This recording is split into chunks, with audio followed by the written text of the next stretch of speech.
Today, we are going to talk about how email marketing is not dead and how you can use emails to share your business story and grow your business.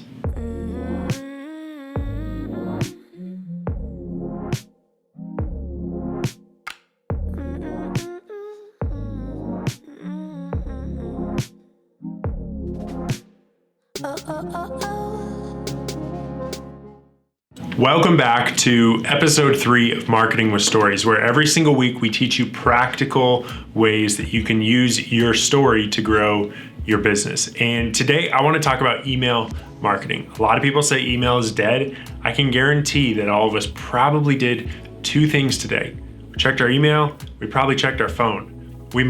Some of us might have been on Facebook, some of us might have checked Instagram, but all of us, I can guarantee, checked those 2 things. And so that in and of itself shows email marketing is not dead. There's still an opportunity to market and get to share our story authentically through email.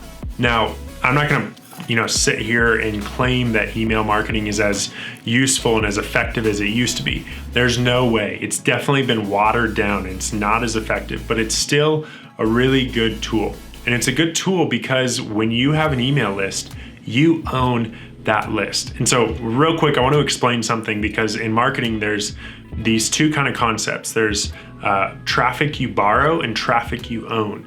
This video is on YouTube, and the subscribers that we have on YouTube, I don't own those subscribers. I don't own that list. At some point, YouTube could shut us down. I doubt that they will, but they could. And so I can leverage that list. I can leverage the traffic that YouTube sends me. And same thing on Facebook and on Instagram. Hopefully, if we create content and kind of play by their rules, then what they'll do is they'll reward us by giving us some of the traffic that they have. They'll funnel people towards us. And it's an amazing opportunity. Your goal with traffic that you're borrowing should always be to transfer that to traffic that you own. And this is where email list and SMS marketing, texting works really, really well, is when you take that traffic that you borrowed from a YouTube or from some social media platform, you create that into an email list where you can reach that email list whenever you want. And that's the beauty of email, is you have control over it. It's one thing that I think every business should be doing as far as sharing your story through email marketing.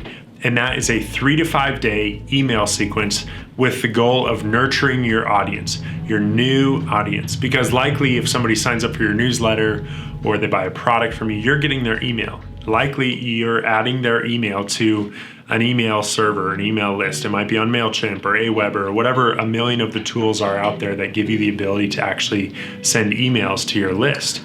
But what you can do is, rather than just sending them an email that says, hey, thanks for downloading this or thanks for buying, you can start a 3 to 5 day email sequence that shares your story over those days. Now you might be saying, why don't I just share it all at once? And I think that you need to add suspense. And I can show you some examples of this. I think 2 of the best people out there that are talking about how to actually craft these email sequences is going to be Ryan Deiss in his book called The Invisible Selling Machine, and then Russell Brunson. He talks about it in .com Secrets really well with his soap opera sequence email series. Those are just 2 examples of how you can do it. But initially what you're doing is you are telling a story over 3 days or over 5 days, over several days, so that every day after that person engages with your business, they're learning a little bit more about you. They're learning about who you are. They're learning about why you do what you do. And then you can gradually introduce them to an offer and say, hey, now that you've learned a little bit about who I am, about why we do what we do, then you can say, now that you've learned a little bit more about who I am, you've learned a little bit more about why I do what I do, I want to give you the chance to take advantage of a special offer. I want to give you the chance to engage with our business further, or to tell someone else you know about this story. If you have a brand story video, it's great to put it in these emails. And so this simple thing of automating it so that every time someone engages with your business, that they're, for the next 3 days or 4 days or 5 days, they're going to be getting specific emails that you've spent time crafting your story into. I hope that this quick video shows you that 1, email marketing is not dead. And also, you don't have to email people every single week or every single day. You don't have to bug them with emails. But as soon as somebody engages with your company for the first time, that's an amazing opportunity to, over a couple days, share your story with them, and you can automate the whole thing. It's amazing. So I hope this is helpful for you in understanding how you can share your story through email marketing. This week in marketing, I want to bring to you an example of somebody that I think is doing such a good job of marketing with stories. One of the new podcasts I've been listening to is called The Daily by New York Times. Some of you might be listening to it, some of you might not. I'd recommend it. It's pretty good. I like most of the episodes. And what they do on there is sometimes they mention that they want you to subscribe to New York Times, which, we look at as, oh, it's a magazine, it's a newspaper. But they aren't just saying, hey, subscribe so that you can get the newspaper, subscribe so you can get the news to your door every day. They're not just saying, hey, subscribe to us so you can get the magazine, or subscribe so you can get the news to your inbox every day.